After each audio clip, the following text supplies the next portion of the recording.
go. And also having great humility when we're taking on some of these skills, because we are going to get it wrong.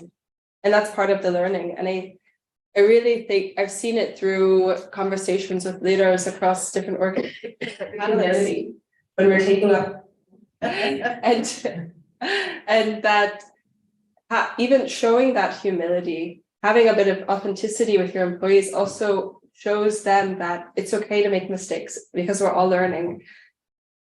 Also, that no one has a degree in, I mean, now people are starting to graduate with degrees in diversity, equity, and inclusion, but it is a new language, and they are new stories that we're learning and telling ourselves and listening to from other people. And so it's not that we're all experts. Even us sitting up here, I think we can agree that no matter how much time we've spent in this space, there's always something new that's coming up that makes us question our biases or question the language that we have been using. So it's a living and breathing thing, just like the workplaces that we live in and work in. And so I just really wanted to say thank you to these panelists for their insights. It's a short amount of time, and many of you, and so much experience, expertise here. And so I hope that you can all stay around for the apéro afterwards, to speak to our panelists, to ask them your questions, and we even have a Q&A. But if you are not, if you are too shy to speak up during Q&A, you can always stick around for the apéro. Thank you.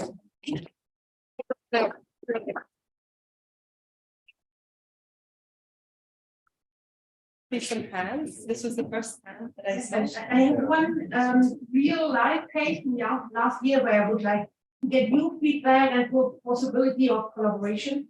So there was with an international engineering company in Baden. There was carving out last year on turbine business. I'm working in this engineering field of engineering for long years in R&D. And basically, I was hoping that the mother company will give some instruction on diversity of the leadership team and not only of the diversity of aftershave. And so basically they have a leadership team which is completely diversity of aftershave. So male, white, or everything is homogeneous. I was wondering why the mother company cannot give some constraints. Not legally, it's not possible. I'm not a legal expert. And the other question is like how to find, how to collaborate with people like you in your position when you're in a field where, how to say, diversity or it's still a strange world for those who are in decision-making positions. They still have a problem to buy from a female partner. They still get red when you propose them to have kind of mixed gender team. So how could we collaborate on that? And how could we avoid carve-outs in technologies which are still not sustainable? So for the climate action, it's urgent that we don't wait another 20 years. We'll need old guys. Yeah, so I think everyone is looking at me, so I can give it a try. It was a very large and complex question, of course, but maybe high level, of course, when companies are carving out, they're carving out a piece. So it's not for us then to say, or to the mother company to say, but as you're carved out, you need to change your management. I mean, that's something then that needs to take and probably legal advisor here can chime in. But I think what's more important than just a carve-out piece of an organization that has existed over decades in that shape and form is to really understand the urgency of change to be able to meet the future needs and to survive. So I think that is a challenge. And if it's so that the experience is that it's not even, you have buyers that don't want to buy from even women or diverse people with diverse backgrounds, I think that's a completely different conversation we need to have, and we can have that afterwards. But yeah, I don't know if anyone wants to jump in terms of, I mean, the carve-out piece is maybe a bit high level, but more on in terms of interacting with customers and so on here in Switzerland, I would assume. I mean, we are working a lot on M&A. It's more my colleague than me, but I think there's a difference whether it's a company buying a company or whether it's a company that's backed by venture capital or other players. I think in particular when it's a VC game, then they're exactly asking those questions. What is the new management looking like? And especially when they're coming from the northern part of Europe, right, rather than the southern part. And it's happening, but company against company, it's very difficult. And there's no legal reason that you can't do it, but there is an emotional reason with many of them, and they are old gray guys, as you say, and very difficult to get around that. We're trying to bring it in, but it's not always easy. But I do think there is one element that is important because, of course, we have carved out at ABB several companies as well. But I think independent of carved out or still being with the mother company, the voice of the employee is strong. So I think we can, of course, point and so on. But again, how can then the collective voice also drive change? So I think it's important. The fact that you're here today and you're raising a topic, I think that is creating awareness, discussion, and also hopefully then mobilizing change over time. But yeah, I look forward to discussing with you in the APRA afterwards. And Matthias had one thing to say, and then we'll move on to the next question. Oh. Yeah, I would like to take you to a very short journey. So who is deciding? Who is deciding about the management? It's the board. And who is deciding who the board is? The shareholder. And who are the shareholders? Or who is the biggest type, most important type of shareholder here in Switzerland? It's a pension fund. So, and who's running the pension fund?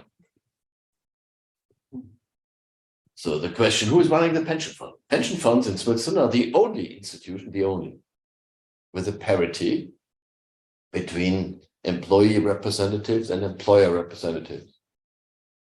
So, and this is what I do with my students. So our university is right in the center of Zurich, close to Bahnhofstrasse. I send them out over lunch and say, go out and ask the first 50 people you meet on the street whether they know the names of the employee representatives in their pension fund. And if you find one, bring him, I pay lunch. I've never paid. So when you look now, so they're very important because if the pension funds managed by those steering committees, by those foundation boards, if they decide we want more inclusion, we want more female leadership, we want more different culture, then it will happen. So, and now looking at the distribution and keeping in mind, it is very easy to get into one of those boards because they're desperately looking for volunteers taking the responsibility in those boards. So if you sign up, if you raise your hand, I would like to be in our board, you'll be elected for sure. And we have 13% women in those boards. Just on the employees part, employer part, I take away just the employees part, 13%. So here's room to improve. Because then you can make a difference. But you have to take responsibility first. But then it will happen.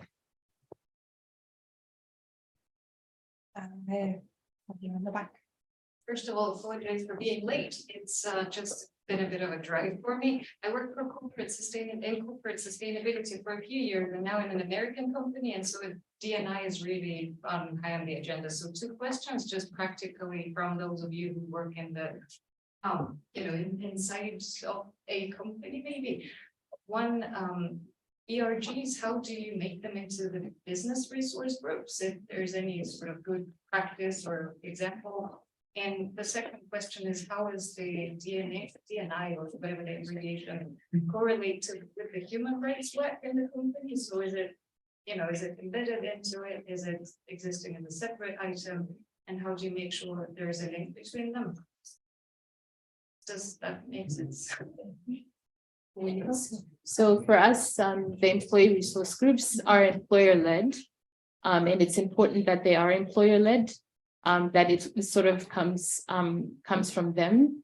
But one of the ways that we've incorporated them is that we are just establishing a sort of like a diversity advisory group, and the chairs of the employee resource groups are going to sit on that, which is kind of like it will be a decision sort of making body that will oversee the implementation of our strategy. So that's one area. In terms of, I mean, being from the UN, a lot of our work is human rights. You know, there's an element of that. I don't feel that I should be answering that. I think you'd probably get, you know, better answer from somebody who doesn't have that, because that's just really part of our mandate. So we always have to consider like human rights. I think what you're trying to understand is how can you implement it in I a, actually worked for the UN before, so we were coming into Yeah. the corporate sector. So yeah, the UN part, I guess, is more straightforward because that is part of the Yeah. core, and in the companies, it's becoming something new, I guess, Yeah. for those of the companies that have just started. before I came here, I noticed in Australia, a lot of the businesses were incorporating human rights in DEI or having like human rights and business, you know, as part of the corporate social responsibility as well. I would say, you know, if you think about the human rights, I would, you know, think of elements. So for example, if we just think about even gender equality, in terms of even the one way that I've seen companies doing it is actually using the Sustainable Development Goals as a way of, you know, incorporating the DEI agenda. And so with the Sustainable Development Goals, you have one that looks at inequality, and then you have one that looks at gender equality. So sort of like bringing that in, and then linking it into parity or linking it into why it's important to have an inclusive environment when you consider inequality could be one way that you could, you know, bring that in, because I think they're sort of like all connected. But you could also consider seeing whether there's appetite within your organization to have an employee resource group that is focused on human rights, you know, like to see whether, you know, people would come together if that is something that they're passionate about. Yes, maybe I can add. So we also use the development goals. So it's the team who are driving sustainability. And when we create the D&I agenda and visit always the ambitions, do we still have everything on track? Is this the roadmap we want to go? And we make sure that we're not siloed, right? So we have somebody from sustainability also in that group. We have our ERG leads in that group to really bring all in the perspectives and to make sure that we don't miss out any angle. So this is how we try to ensure that. And yeah, with the ERGs, I can also just echo, but we also do have then business sponsors to really make sure that it's embedded in the business and that it's really the voice of the employees and the business, and that we ensure there are no gaps, or if there are gaps, how can we solve that, right? But that we really have those views, and it's very important for us. Another question. I see your hand here. Yes. Hello, my name is Andre, and thank you very much for sharing your insights. Very interesting. My background, I'm in virtual coaching. We help companies implement change, and that advisory style coaching. And I'm just curious your insights on how do you actually help people make change happen? I mean, you mentioned that you expect people to take small steps, and people need to be self-driven, but you know, sometimes the day-to-day business comes in the way, and you might have an effort in the beginning and then it fades away. We see that time and again with lots of projects and initiatives. So how do you support in your organization people to actually implement change in a sustainable fashion that makes a difference, that is measurable on business? Who wants to jump in? Yeah, I can start. So I think that's a very good point. You cannot just hope for change just without having any targets, any initiatives and so on. But at ABB we have global targets that are set overarching, and they are translated then. So we have, I mean, it's a complex. We have 105,000 employees across 100 countries. We have 4 BAs and 21 divisions. So we have group targets. And then they are translated on a BA level, and then again to the highest operating level, which are the divisions that operating in the various markets. So of course, there might be different targets when we translate the global target in Norway, where I am from, or Scandinavia, versus our colleagues in Saudi, for example, on the gender target. But everyone are measured within their own responsible parameter, and that's on an annual basis. But then, of course, also we have a lot of initiatives on mentoring, sponsoring, supporting ERGs, being executive sponsor for those, driving leadership trainings that we also measure. So I mentioned the Catalyst training that we have co-created at ABB, how to interrupt unconscious bias and become an inclusive leader. We had a clear measure of training all leaders N-1, 2, and 3. So then you have the measures, but that's not enough, right? You also need to have the inclusive leadership and culture to enable the change to be embraced and embedded fully. But to measure them, I mean, that's, I think, the big question. So the things we are doing, are they succeeding? But we have an engagement survey where we have a lot of questions related to inclusion. So here we have been able to monitor annually, are we doing the right things? And we are seeing a really good development in terms of inclusion. And do my line manager appreciate various views? Do I feel included? Do I feel safe to speak up? I mean, all these things we are measuring. So I think, very high level, that's some ways of how we operate in ABB on to your question. You tie compensation to this? Yes, we do. We tie compensation also. So for the top management, this is also tied to their bonus. So D&I targets, and I am a firm believer in that. So, but there's a lot of controversy around that. But we have done that since 2 years now, tied compensation to the D&I targets for the top management. Yeah, at ABB. I'll give you 2 answers as well. So PwC obviously has this huge cascade of things they're doing, and they're great, right? Don't get me wrong. So we're starting with coaches, and we also have external people coming in. If you want to have real change, you gotta have a lot of persistence, right? So I give you 2 examples. 8.5 years ago, I brought blockchain to this firm, and I had to fly to New York. All of the management was hitting me over the head, and everybody was saying you're crazy. Today, we are the auditors of one of the big firms, and it's a big scene that the entire firm is working on. But it took almost 5 years until it was adopted. The second one is circular economy, which I brought to the firm, I think 6 years ago. And again, I was hit over the head. I was told, don't do that. I'm just being honest, right? And last week was one of my proudest moments when our CEO was speaking at an event on circular economy and how to move it. So eventually you get there. But if you're running ahead, if you're steaming ahead, you also have to accept that this is a 250,000 people company. You can't do that, right? It has to move by its own kind of speed. So yes, there's all of those things we're doing, and they're all obviously seen in the payment schemes and whatnot. But if you really want to change something, you really have to believe it, and you really have to walk the talk for years until they go from he's an idiot to maybe he's right. Persistence. Yes. Did you have something to add, Matthias? I saw some reactions. You want to hear it? Yes, please. I'm completely against these bonuses. Because first of all, they don't work. Another academic study. Since 2003, we have enough research at the University of Zurich. I can send you the articles. It's proven that it doesn't work. But this is the academic view on. Yes, I know. On the other hand, for me, it's if I do this, it's a sign of mistrust. So I want trust in the organization. I want them to trust their employees. I want the employees to trust their leaders, all this kind of thing. So if I work in a trust-based or trustful company, and I give my leaders the advice or the order or the recommendation to engage in DE&I or any other initiative, they would do so.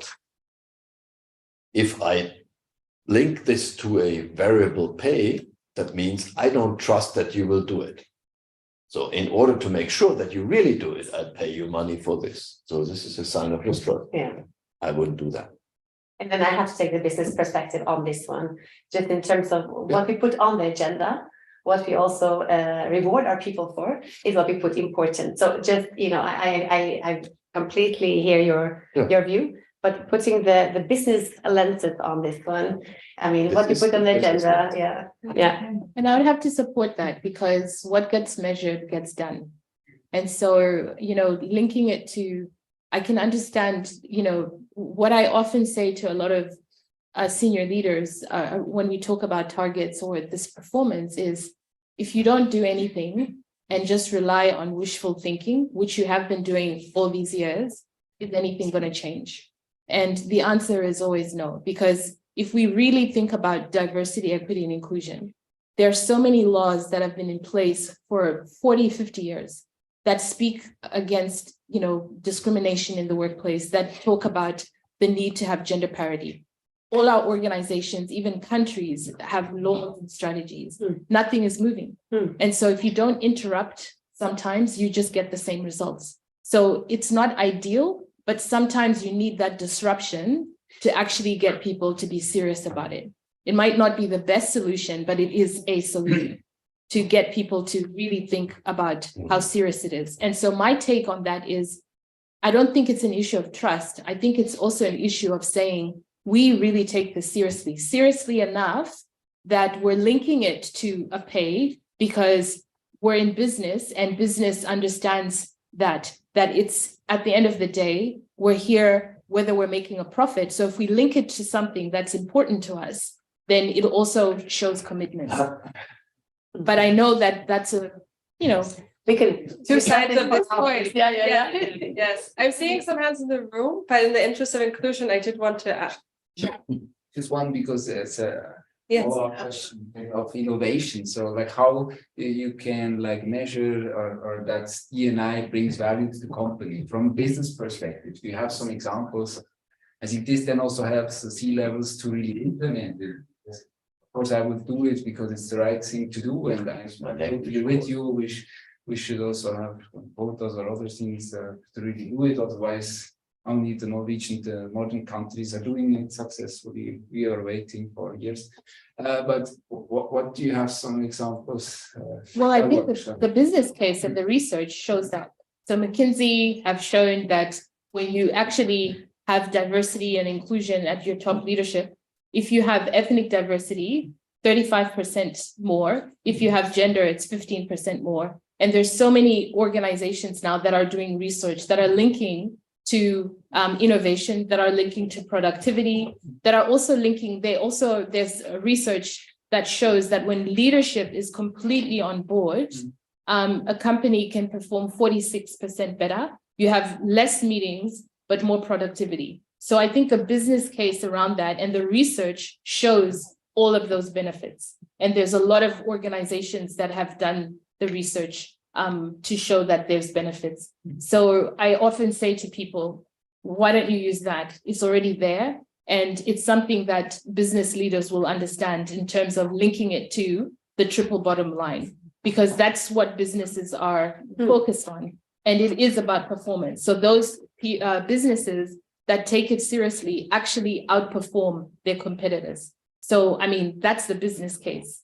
The moral case, I think after a while, people like us in the human rights perspective is, do we always have to lead with the business case? It is the right thing to do. So you've got two arms. You've got the business case, and then you have, it's the right thing to do. So it's the head and the heart that are sort of coming together.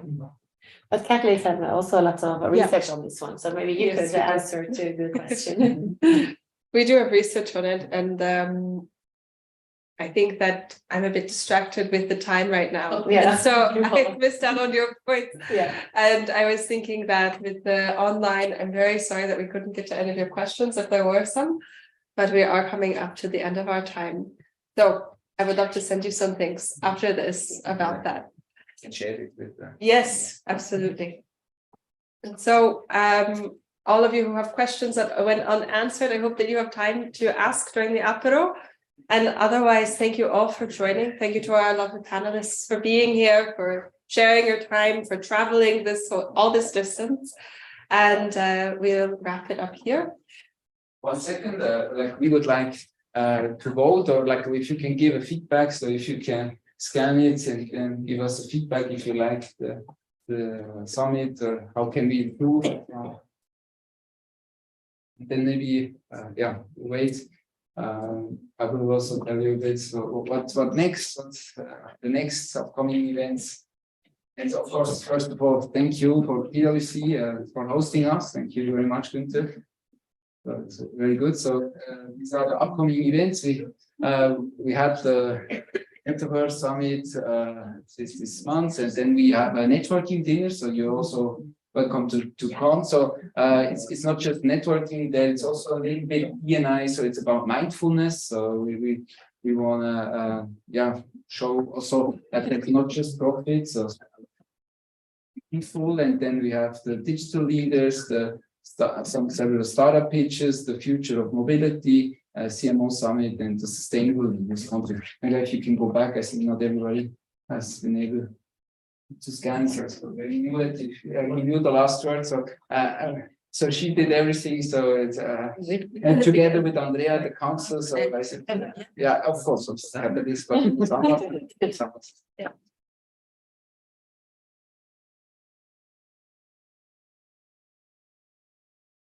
At the beginning, we really welcome anyone who's wanting to join us in the DNI Council. So we need reinforcement. So contact myself or Marc-André, and then we will discuss and see how we can work together. Yes, and besides this, I think this has 2 questions, right? Yeah. Please take a few minutes later on when we send you the survey online. 5 questions, really to there are options where you can say and also answer on your own ideas, the types of DNI topics that you would like to engage in, you'd like to listen more about, and how we could reach you. So really appreciate your time so that we can see how we go. Events we can organize maybe 2 or 3 times a year, but in between, what do we do? How do we keep this in our mind, and how can each of us, like we say, maybe take from today's discussion those 1 or 2 things that you can do to play your part in spreading the word. So yeah, so thank you very much. And now the apero starts outside. Yes. Wonderful. Outside. Thank you. Thank you.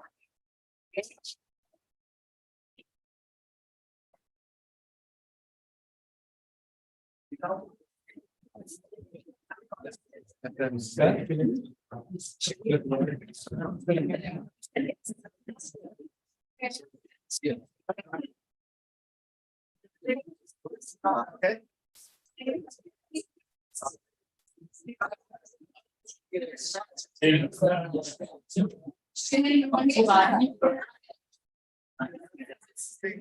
Wow.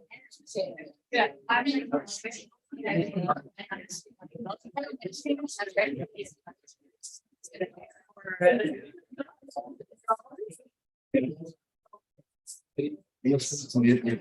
Yes.